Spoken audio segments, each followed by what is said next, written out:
palestra que eu trouxe aqui, o nome dela chama Mantiqueira, o berço das águas jordanenses, tá? Então vocês vão entender ao longo dessa palestra o porquê desses nomes, né? O Amantiqueira, que é a nossa Serra da Mantiqueira, e porque essa Serra da Mantiqueira Paulista é o berço das águas aqui de Campos do Jordão, tá certo? Eu sou Marina Baldin, tá? Eu sou formada em gestão ambiental, já trabalhei aqui no Horto, aqui no Parque Estadual, por uns 7 anos, tá? Então, estou muito feliz de estar aqui com vocês hoje. E também sou mestranda em Meio Ambiente e Recursos Hídricos pela Unifei. E agora estou estudando um pouquinho de ESG, né, fazendo um curso de MBA para a gente poder se atualizar das questões ambientais, certo? Hoje eu estou atuando como gerente de SSMA, que é Segurança do Trabalho, Saúde, Meio Ambiente e Sustentabilidade no Hotel Botanique. E também sou coordenadora local de um projeto do Comitê de Bacia que desenvolve o Programa de Educação Ambiental aqui para o nosso Comitê de Bacia, para nossas bacias hidrográficas, tá certo? Gente, então, começando um pouquinho, o que acontece? Para a gente poder falar de água, para a gente celebrar as águas nesse festival, nada melhor, por exemplo, que o nosso município de Campos do Jordão. Eu gostaria de perguntar, entre vocês aqui, quem que mora aqui em Campos? Só para ter uma noção. Ah, legal. Então, temos um pessoal que mora, temos um pessoal de fora, certo? Isso é muito legal. Então, para quem já é daqui, conhecer um pouquinho mais, e para quem é de fora, conhecer ainda mais. Então, Campos do Jordão, ela tem uma ligação muito forte em relação às águas. Primeiro, porque Campos é a cidade mais alta do Brasil. E, automaticamente, as nossas águas nascem aqui, né? Então, a gente não recebe águas de outro município. Então, o que significa isso? Que a gente tem uma maior responsabilidade em cuidar dessas águas para que elas vão percorrer os seus caminhos e passando pelos outros municípios, pelos outros estados, né? Então, a gente tem essa riqueza. Campos também tem uma relação muito de cura, né? Antigamente, antes de ser uma estância turística, de ser direcionada ao turismo, Campos do Jordão serviu muito como tratamento de cura de tuberculose, né? De doenças aéreas, por exemplo. Então, por isso que Campos ficou muito tempo conhecido pelo Brasil todo, em todos os estados, porque as pessoas vinham aqui atrás de cura, né? Por quê? Porque a qualidade do ar era muito maravilhosa. Teve vários estudos que eu já li, artigos, falando que Campos do Jordão tem um dos melhores ares do mundo, melhor qualidade de ar e de água. Então, isso para a gente entender como é uma riqueza. Aqui a gente tem um mapa que é bem interessante, a gente vê o município de Campos do Jordão em verde e aquela outra silhueta de amarelo é o Parque Estadual Campos do Jordão. É aqui onde nós estamos, tá bom? E a gente costuma falar que o Parque Campos do Jordão, ele é 1/3 do município. Isso é um pouquinho exagerado, esse 1/3 do município, só que se a gente olhar no mapa, realmente é uma área bem significativa, certo? E é muito interessante a gente saber que a gente tem uma área de preservação, né, de conservação nessa região. Falando disso, uma coisa muito importante, gente, o lugar que a gente está, para a gente entender, são 2 conceitos bem interessantes, que é o conceito de áreas protegidas e o conceito de unidades de conservação. Aqui o Parque Estadual Campos do Jordão, ele é um dos que mais recebe visitantes no estado de São Paulo. Tem o Parque do Jaraguá, que é o primeiro, que recebe mais visitantes, que é um lugar que não cobra ingresso, né? Aqui dos que cobram ingresso do estado, é o que mais recebe visitante no estado inteiro. Então a gente tem um número significante de pessoas visitando aqui o parque. E é interessante que eles saibam onde eles estão, né? Primeiro, o Parque Estadual Campos do Jordão é uma área protegida e uma unidade de conservação, tá? Área protegida é um conceito bem mais abrangente, né? Então a gente tem algumas áreas, de acordo com a nossa legislação também, o Código Florestal, a gente tem alguns tipos de áreas protegidas. Por exemplo, reservas legais são áreas protegidas, alguns parques, reservas ecológicas, diversas áreas, áreas de proteção permanente, por exemplo, que são as áreas nas beiras dos rios, né? Então é um tipo de área protegida. Então é um conceito bem abrangente. Agora o conceito unidades de conservação são áreas protegidas que foram criadas por algum decreto, por alguma força de lei e tem todo um regramento, né? Então a gente tem, por exemplo, a palavra parque, né? Às vezes o pessoal confunde muito, porque a gente tem parque urbano, tem vários tipos de parque. Só que no caso aqui do Parque Estadual Campos do Jordão, ele é uma unidade de conservação criada por um decreto em 1941, inclusive é o primeiro parque estadual do Brasil, então a gente está numa área muito especial, tá? E então tem essa diferença. E essas unidades de conservação, ela tem várias modalidades. Por exemplo, quem conhece a Pedra do Baú? A Pedra do Baú é uma área protegida, uma unidade de conservação, só que da categoria monumento natural, tá? É um pouco complexo, tem várias categorias, são mais de 12, né? Aproximadamente 12 tipos de unidade de conservação. Só que é interessante a gente saber, então, é um lugar que vai ter regras. Às vezes o pessoal vem aqui visitar, quer trazer o seu animalzinho, o seu pet, né? Aqui, por exemplo, não permite a entrada de pets. Por quê? Para segurar o risco, né, desse pet trazer uma doença para esse pet não pegar uma doença silvestre, né? Tem toda essa relação. Então, é legal a gente saber que a gente está dentro de uma unidade de conservação, tá certo?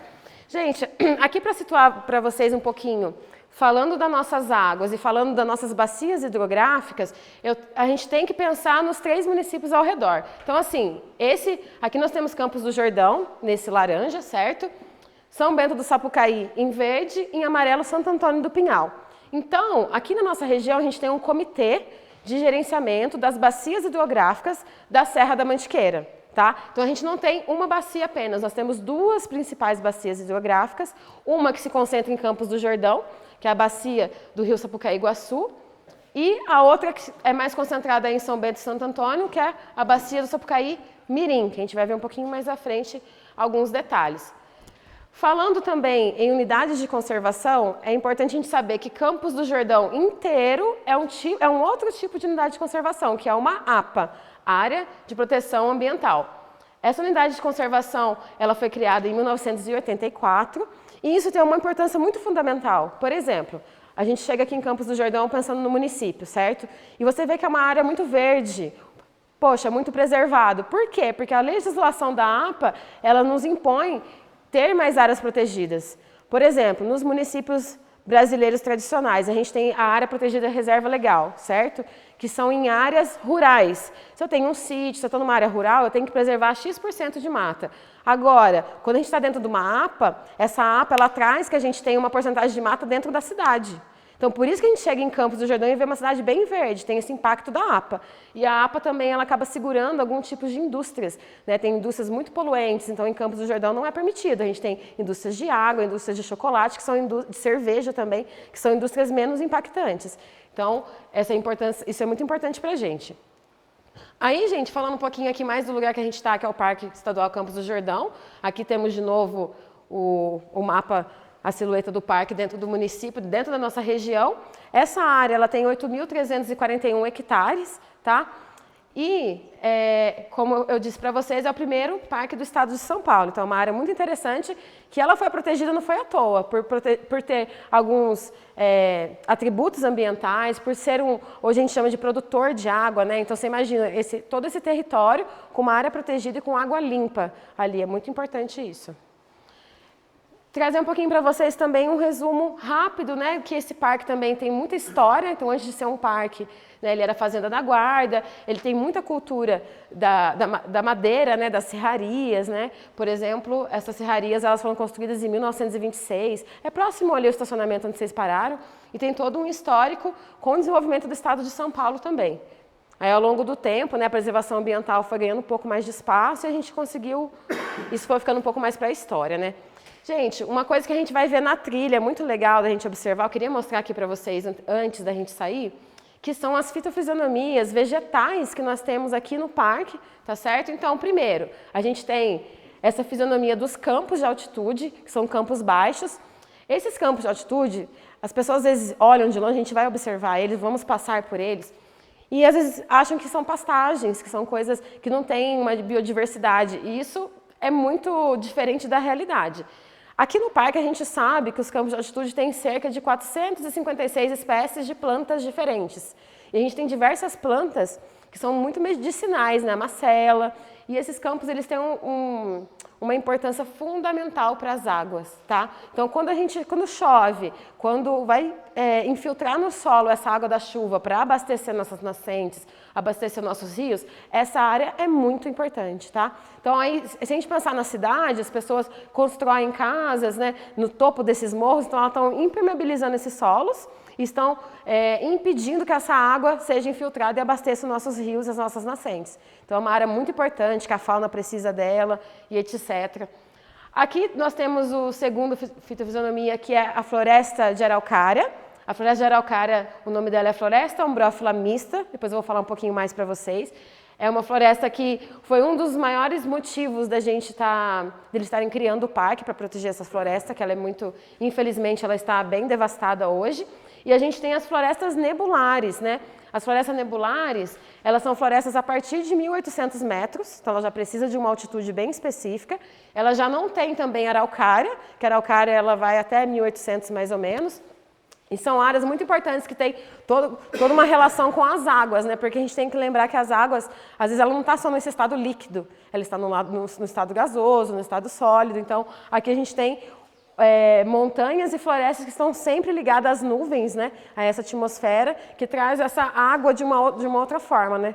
Então, isso é muito interessante.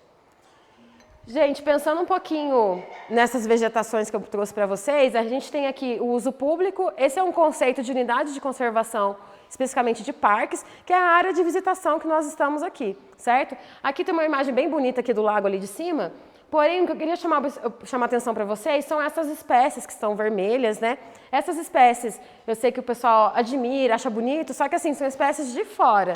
Então, essas espécies, a gente tem uma biodiversidade tão rica que a gente não tem necessidade de trazer espécies de fora. Então, foi uma coisa histórica que já aconteceu, né? Então, hoje a gente tem um bosque aqui bem significativo de espécies que foram trazidas ao longo do tempo, porém é importante a gente saber que elas não são nossas e elas podem desequilibrar o nosso meio ambiente, né? E a gente tem que pensar sempre que tudo está interligado, gente. Igual a questão do corpo e mente, né? Tá tudo junto. A floresta, a água, a fauna, é todo um ciclo que um depende do outro. Então, se a gente tem um déficit de água, a gente vai prejudicar a floresta e assim por diante, tá? Então, essas espécies, elas acabam deixando as nativas um pouco de lado, né? A gente acaba não vendo, não apreciando, não conhecendo e também com várias outras questões que prejudicam as nossas águas e a nossa floresta nativa. Falando um pouquinho mais da floresta de araucárias, que é a floresta ombrófila mista. Vocês vão perceber na trilha, gente, que é uma floresta ombrófila, ela quer dizer uma planta que gosta de sombra, que gosta de umidade, que gosta de água, está relacionado a isso, o ombrófilo. E é uma floresta que é uma mata ciliar, tá? Então, quando a gente está no campo, a gente vai ter vários visuais lindos e a gente vê a floresta de araucária, certeza que lá tem água. Isso é muito legal. Tem uma nascente, tem um córrego, porque a floresta de araucária ela está sempre ao redor dos nossos rios, né, das nossas águas. E o conceito de mata ciliar é muito interessante. Alguém sabe, já parou para pensar o que significa? Mata ciliar são matas ao redor, às beiras das águas, né? Beiras de rios, beiras de lago. Mas de onde vem esse nome? Dos cílios dos olhos. Ele falou aqui, como que é seu nome? O Wilson comentou. Gente, porque assim, os nossos cílios não protegem os nossos olhos de uma poeira, alguma coisa do tipo, então é a mesma relação. A floresta, ela protege as águas de sedimentos, de terra, de muitas vezes, infelizmente, de lixo, de alguns contaminantes. Então, é fundamental a gente sempre ter uma faixa de vegetação ao redor das nossas águas, que isso vai proteger para muita coisa. Até para as beiradas do rio não desbarrancarem, né? Porque se o solo ficar exposto, ele vai desbarrancar e isso vai comprometer o rio, vai comprometer a qualidade da água, né? O que a gente chama de assoreamento. Quando o rio começa a receber muita terra, muita areia, começa a perder o leito dele e ele vai assoreando, ele vai quase que sendo asfixiado, né? E as espécies que dependem dali também. Gente, falando um pouquinho então dos nossos recursos hídricos, né? Aqui nós temos várias imagens dessas águas maravilhosas. Duas delas aqui são aqui no Parque Estadual. Aqui a gente tem o rio Sapucaí-Iguaçu, que é o principal rio aqui da cidade de Campos do Jordão.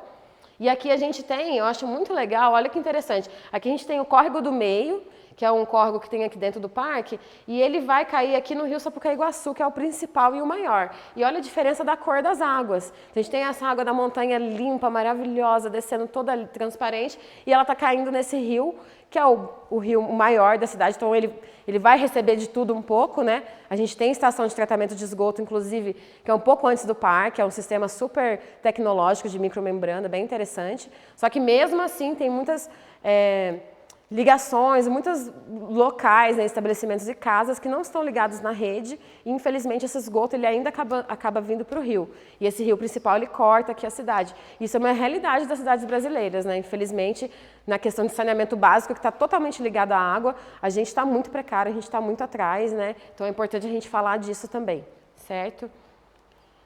Aqui que eu falei para vocês, então, que a gente tem essas duas bacias principais, considerando esses 3 municípios. O GRI1 é a Unidade de Gerenciamento de Recursos Hídricos. O Estado de São Paulo tem 22 unidades de gerenciamento, nós somos a número 1. Depois eu vou mostrar para vocês no outro mapa que dá para enxergar a gente ali. E essa UGRI1 contempla essas duas bacias. Agora eu vou mostrar para vocês como é dividida essas duas bacias. Então, assim, primeiro que esse mapa, ele traz as microbacias, né? Que são cada microbaciazinhas de regiões que estão dentro de um todo. Só que aqui tem uma linha muito importante, essa linha grossa, ela divide a bacia do Sapucaí-Iguaçu da Sapucaí-Mirim, tá? Então, assim, só para a gente entender, Sapucaí-Iguaçu, ela pega 90% de Campos do Jordão, tá bom? O que está fora aqui de Campos do Jordão é aquela região, para quem conhece, do Hotel Toriba. Ali é a nascente do rio Sapucaí-Mirim, que vai cair aqui para Santo Antônio, vai para São Bento. Então, essa parte está fora dessa bacia nossa. Então, 90% de Campos é Sapucaí-Iguaçu e a gente tem 10% de São Bento, que também contribui para essa bacia do Sapucaí-Iguaçu, né? E essa água, ela tem as principais nascentes aqui, Parque das Cerejeiras, lá no começo da cidade. Ela vem em sentido do rio Ribeirão Capivari, que é o principal rio que tem ali na cidade de Campos, do município, na parte urbana, o Ribeirão Capivari. O Ribeirão Capivari, ele encontra ali na altura do Capivari mesmo, o Ribeirão das Perdizes, que vem ali do centro do Capivari. No Cavalo, para quem conhece a estátua ali do Cavalo, ele se junta e começa o rio Sapucaí-Iguaçu ali, a partir dali, certo?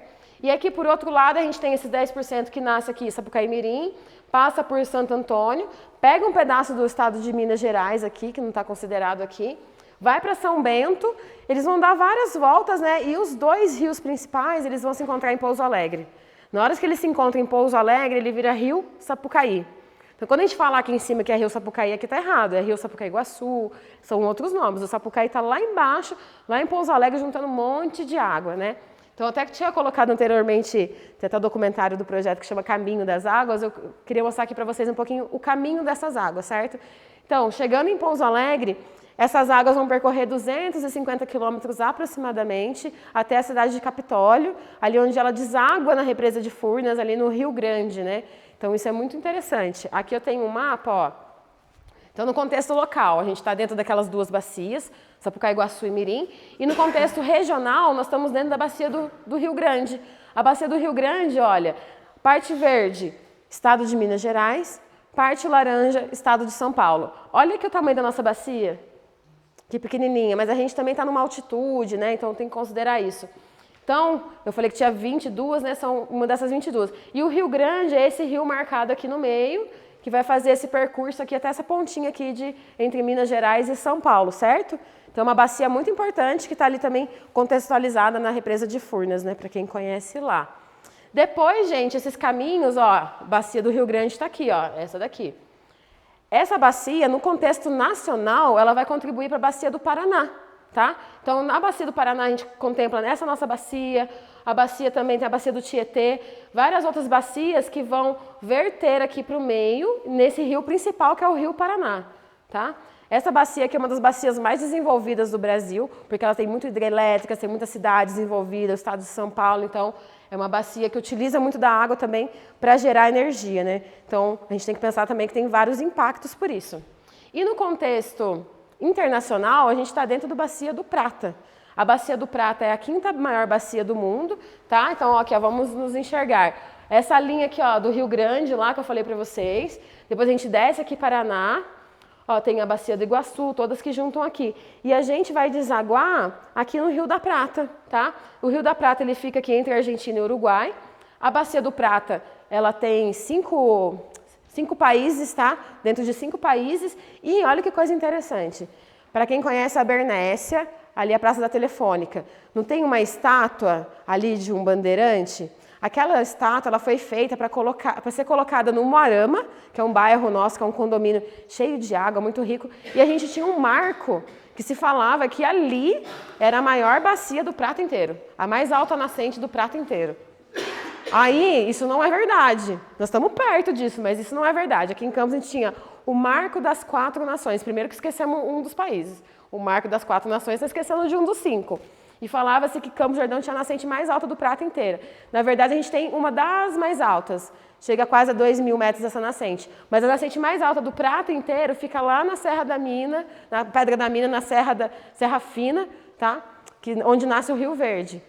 Só para vocês saberem. E, gente, uma informação muito importante. Quando vocês abrem o mapa do mundo, olha essa abertura, né? Então, a gente chama de estuário, que é quando as águas doces dos rios encontram o mar, né? Esse é o termo de estuário.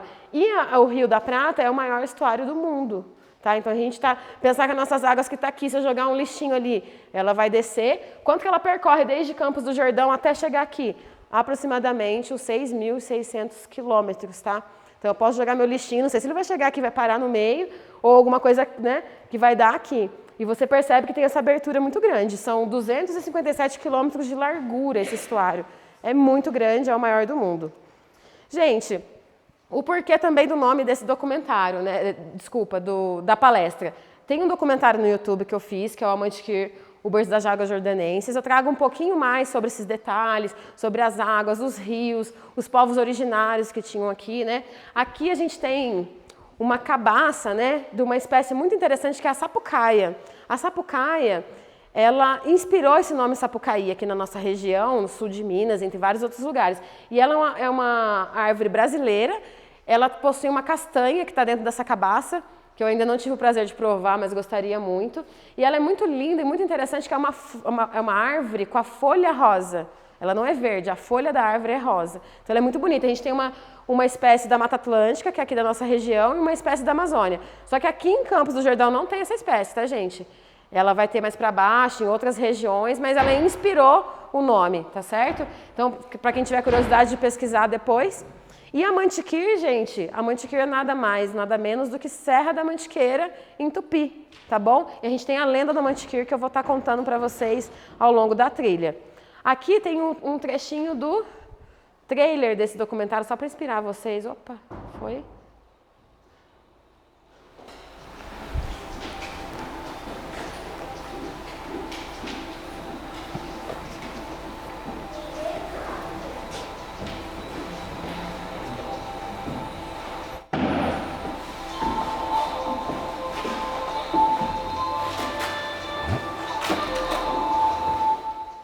Esse é o pedacinho da trilha que a gente vai hoje.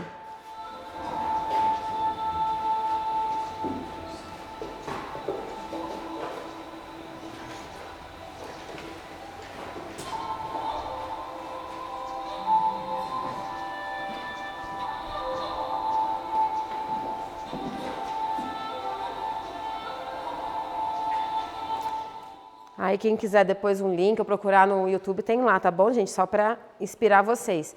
E para finalizar aqui, gente, com esse clima, né, falando um pouco de água, a gente conhecer um pouquinho o lugar que a gente está, eu queria falar para vocês um pouquinho sobre trilhas, que é o que a gente vai estar fazendo, né? Essa daqui, alguém já ouviu falar na trilha Transmantiqueira?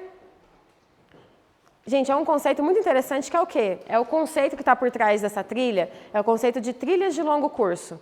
Então, no Brasil, isso já é um conceito fora do Brasil bem desenvolvido, e aqui no Brasil a gente começou mais ou menos em 2018, uma parceria com o ICMBio, o Ministério do Meio Ambiente, para que o principal objetivo dessas trilhas de longo curso é conectar corredores e paisagens. Olha que interessante, não é nem a trilha em si, é mais a questão, por exemplo, dos corredores ecológicos, que a gente falava muito. Então é conectar paisagens e você consegue conectar e preservar a partir de trilhas e a partir da conservação dessas trilhas, né? Então você garante, por exemplo, a gente tem uma espécie aqui no parque, que é a onça sussuarana, certo? A onça sussuarana, para ela ter, por exemplo, para ela conseguir sobreviver, no mínimo ela tem que ter um raio de 50 quilômetros de floresta. Então você imagina para uma onça, entendeu? Então tanto de área que a gente precisa. Então essa questão do conceito de trilhas de longo curso veio muito por causa disso. E olha que interessante, que eu gosto muito dessa imagem aqui, que aqui a gente está o mapa do Brasil e a gente tem diversas outras trilhas de longo curso. Cada plaquinha dessa, cada marca dessa é uma trilha de longo curso diferente. Tem a Transcarioca também, que é muito famosa lá, que passa no Rio. A Transmantiqueira, gente, ela tem 1.000 quilômetros aproximadamente, tá? Ela sai estrategicamente lá do Horto Florestal de São Paulo, ela vem para a região de Extrema, depois ela vai vir aqui para São Bento, aí São Bento já entra no nosso setor aqui de Campos do Jordão. São 7 setores dessa trilha de 1.000 quilômetros. Aqui o nosso começa lá em São Bento, passa dentro de Campos do Jordão, vem aqui para o parque, vai embora sentido Piquete. Isso aí dá em torno de uns 116 quilômetros da nossa região, tá?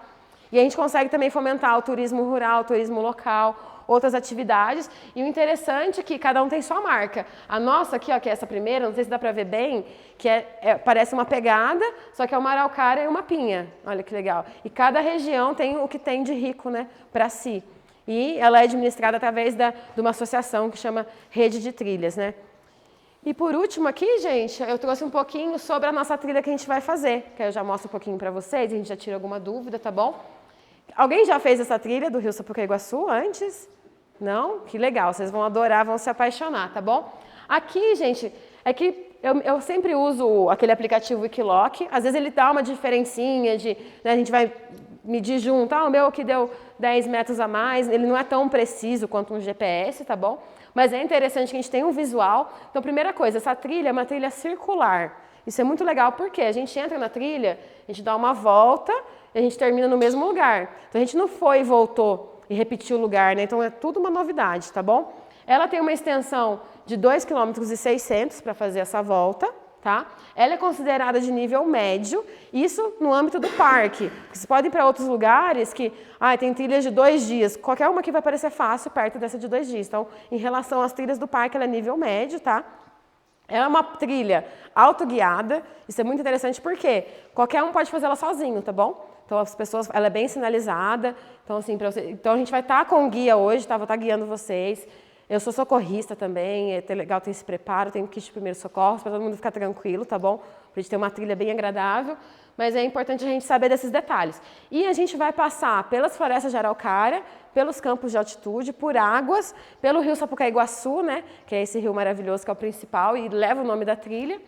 E a gente tem essa diferença de altitude, né? Que ao longo a gente sobe um pouquinho, depois a gente desce, mas é uma trilha bem tranquila, tá bom? Então, gente, era isso que eu queria dizer um pouquinho para vocês agora, né, nessa palestra. E vocês ficam à vontade para fazer perguntas. Ao longo da nossa trilha também a gente vai conversando, vai tirando dúvidas e vendo as coisas na prática, né? Falar um pouquinho, conhecer um pouquinho mais da nossa araucária ali na prática e do nosso rio Sapucaí-Iguaçu, tá bem? Muito obrigada, viu, gente?